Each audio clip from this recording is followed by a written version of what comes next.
Welcome back to the Stephen Knight Show. I want to remind you all over social media, Facebook, Twitter, Instagram, TikTok, and of course, our official website, thestephennightshow.com. Go check us out on YouTube as well. All right, so according to TMZ, legal documents listed April 30th as the pair's date of separation. So this is Kim Zolciak and Kroy Berman. In her paperwork, Kim reportedly noted that the marriage is irretrievably broken with no hope of reconciliation. She's allegedly seeking primary physical custody and joint legal custody of their young children.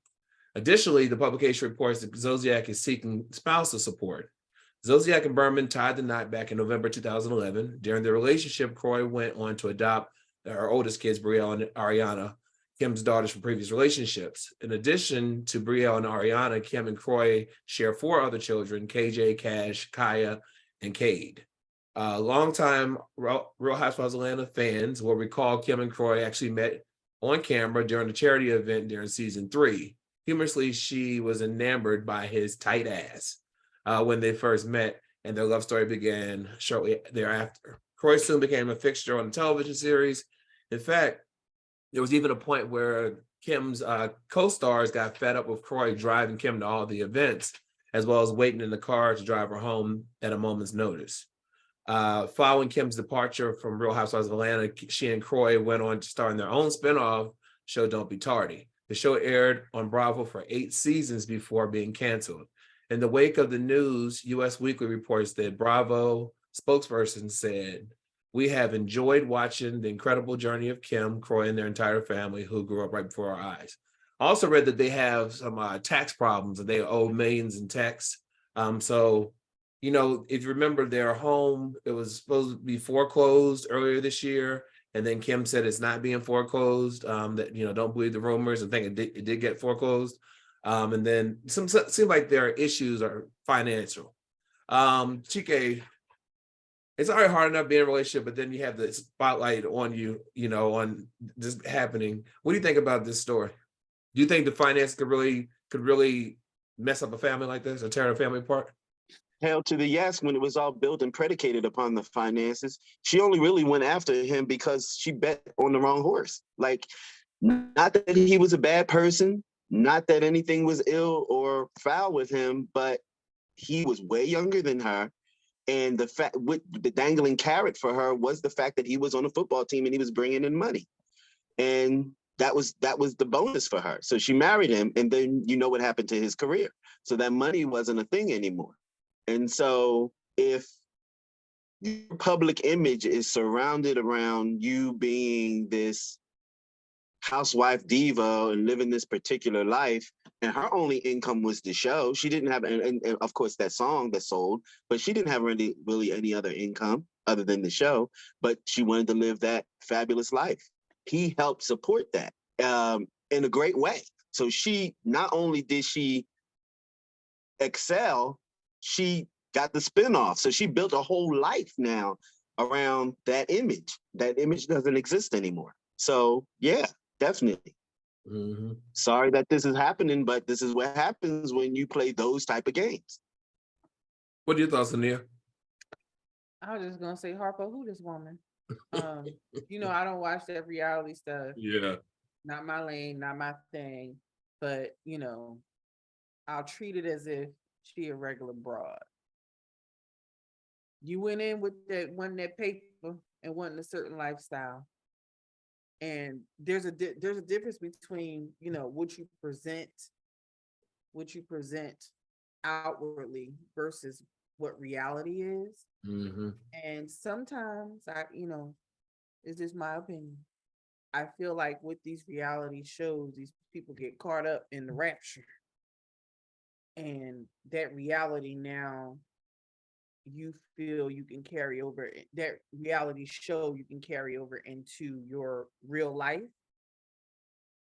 And that don't normally work out, because just based off of history, some of this stuff don't turn out. A majority of stuff don't turn out too good for a majority of these people. Mm-hmm. They're perceived a certain way to the public because they're perceived a certain way on the show. It's just not a good look. And if she got a song, well, more power to her.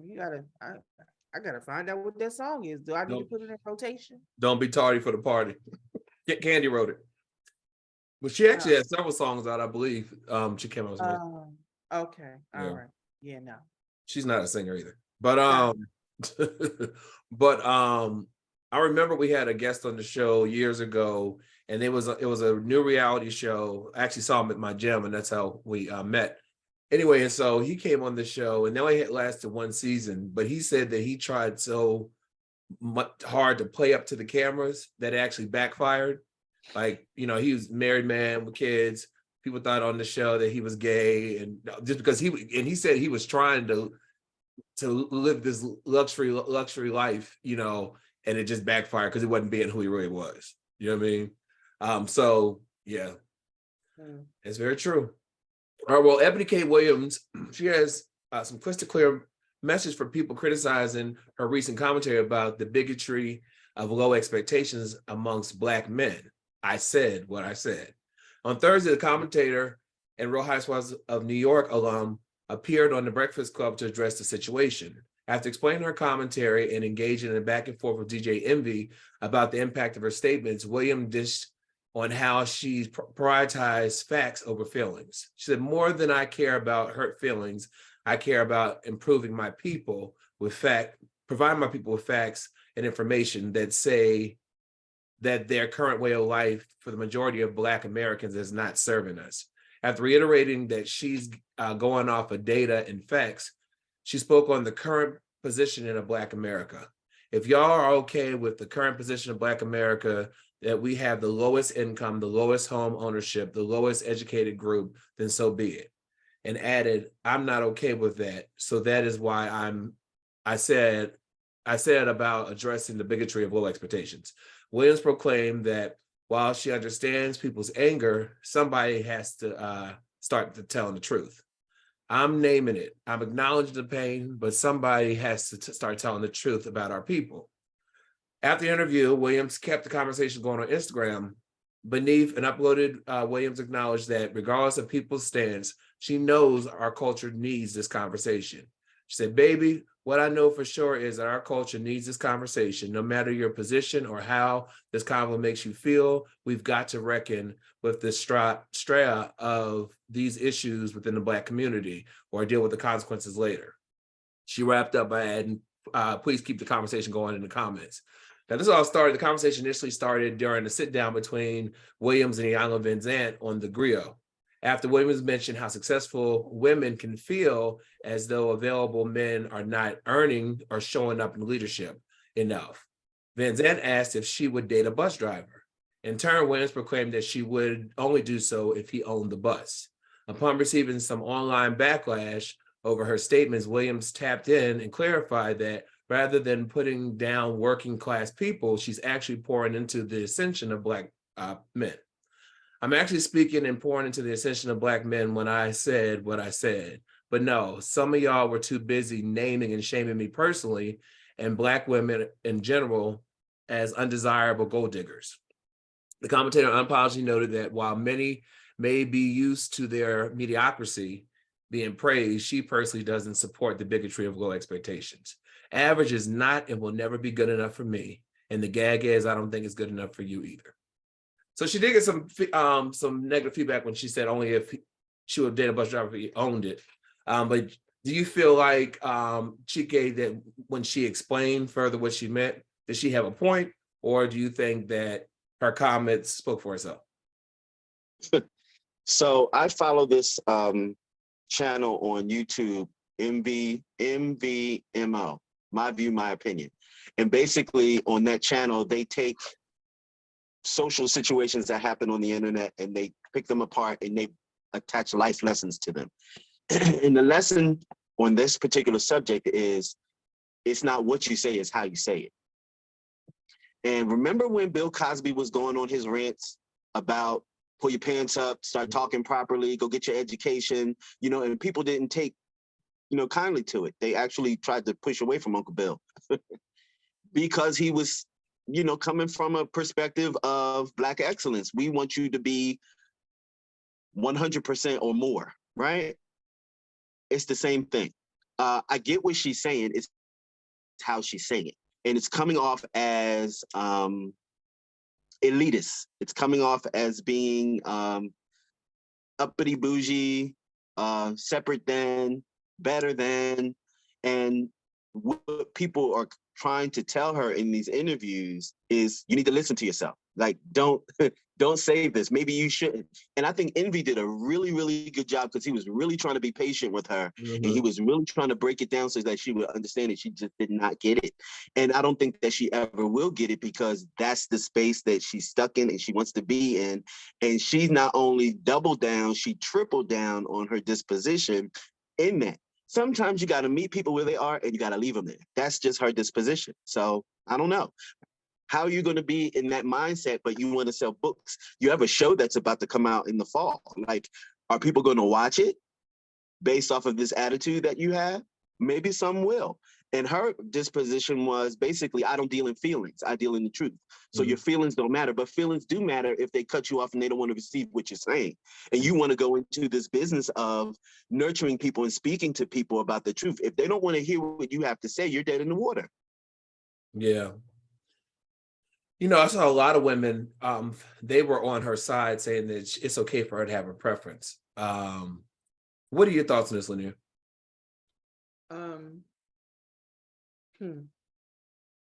I saw the snippet with Auntie Ayala, and it definitely wasn't what she said. It was how she said it. It was her tone. It was her facial expression. That face expression, yeah. And it was like, she was not listening to Auntie. She wasn't. She had already checked out. I've seen her do interviews before, or I've seen her do the show. And it maybe it's me, but she has this air about her. I don't know her, but she just has this air. So when I saw that clip, that air was there. That, and Chike said it, that better than air, that I'm up here air.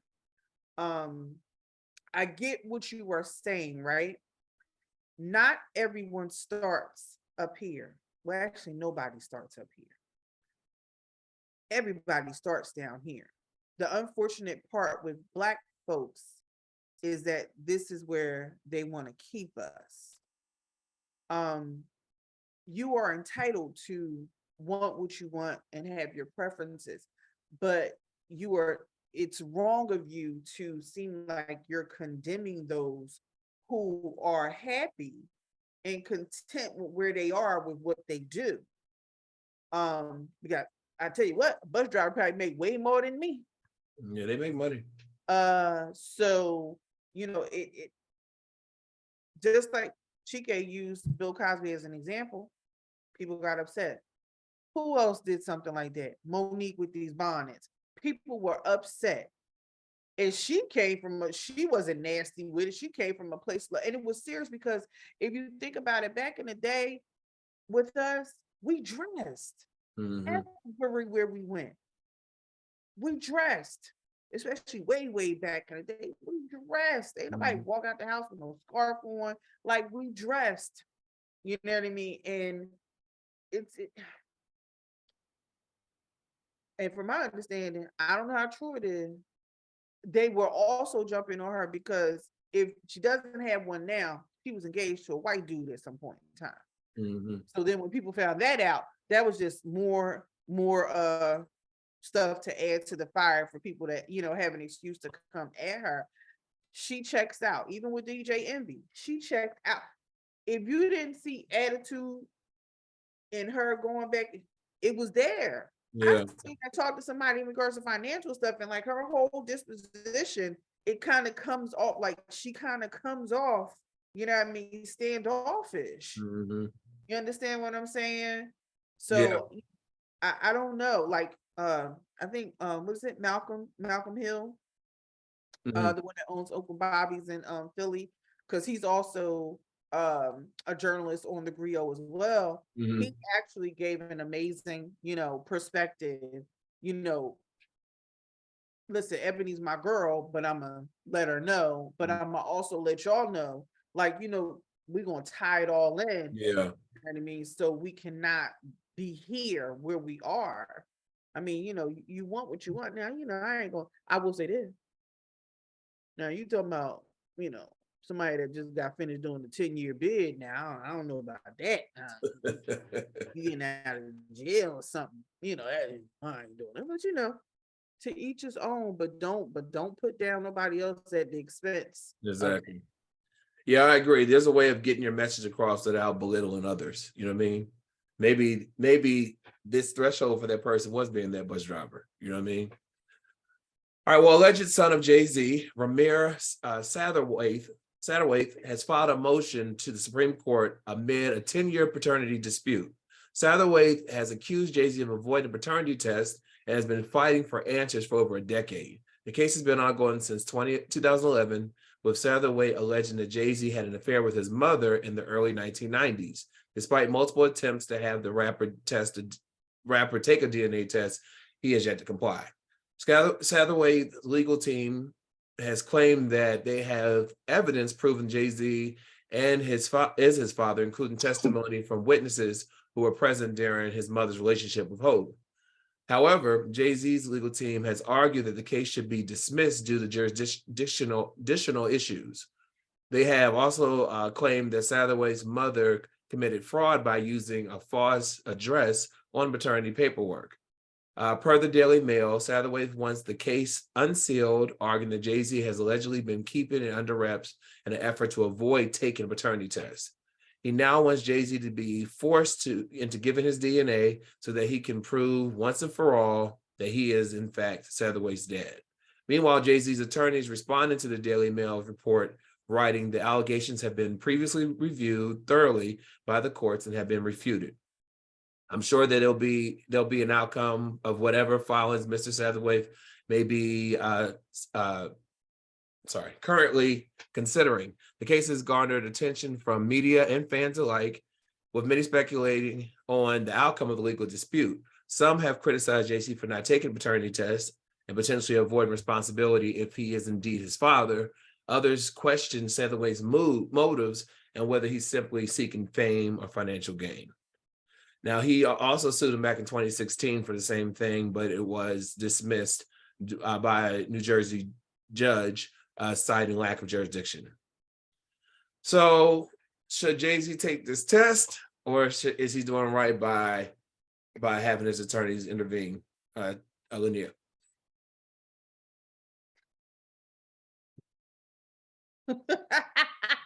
You know what? I really don't even know what to say, because I know this was dismissed one time already. 2016. No, it was dismissed one time already. Have you seen the pictures? I'm looking now. Yeah, it look alike though. I'm not gonna lie. Well, hell, I look like some people too, but Right. that doesn't mean I'm related to them. Right. I know that people say, why don't Jay-Z just go ahead and take the DNA test so you can, you can quash all that and, just shut it down. A lot of people just don't want to give their DNA willy-nilly. So I get that. Especially, when they in the billionaire club. Right. So I don't know. I mean, if you can take it and then have it destroyed afterwards, once you guys are done, so no one else gets a hold of it. But I don't know how much money this boy got to be with these attorneys and stuff. Right. What you doing? But why do we have to know about it? That's what makes me skeptical. Mm-hmm. You could have just kept this under the radar until until it was resolved. Like, why make it public? Because you want some attention. Chike, what are your thoughts on this?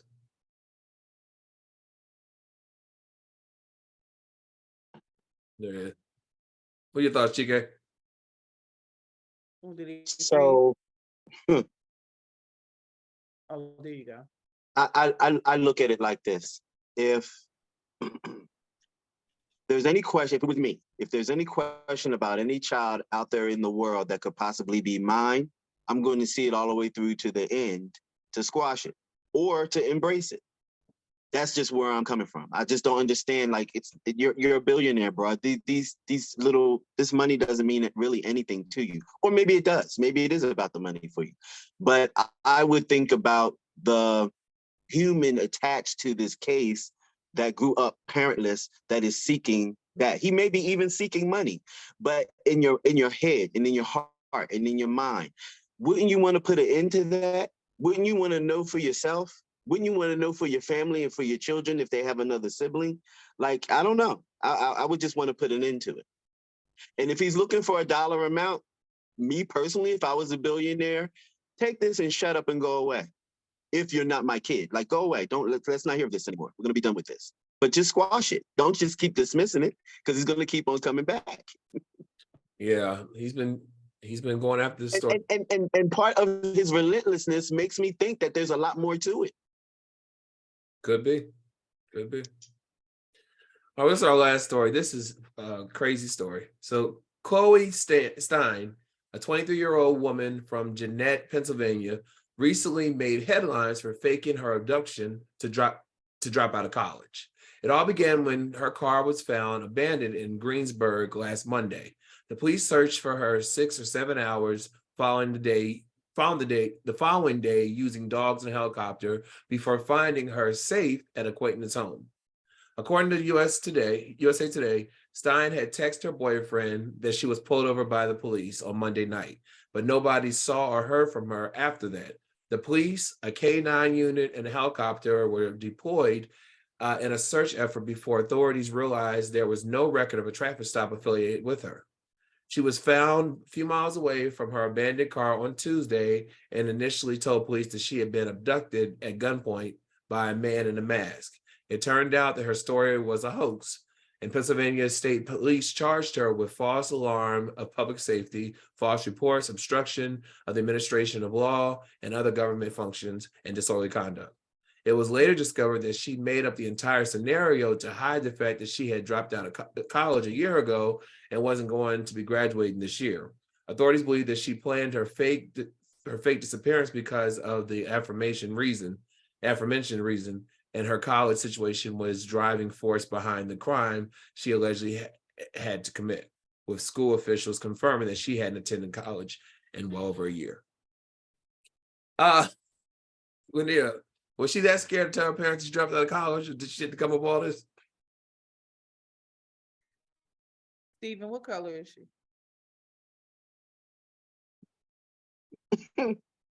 I defer to Chike Evans.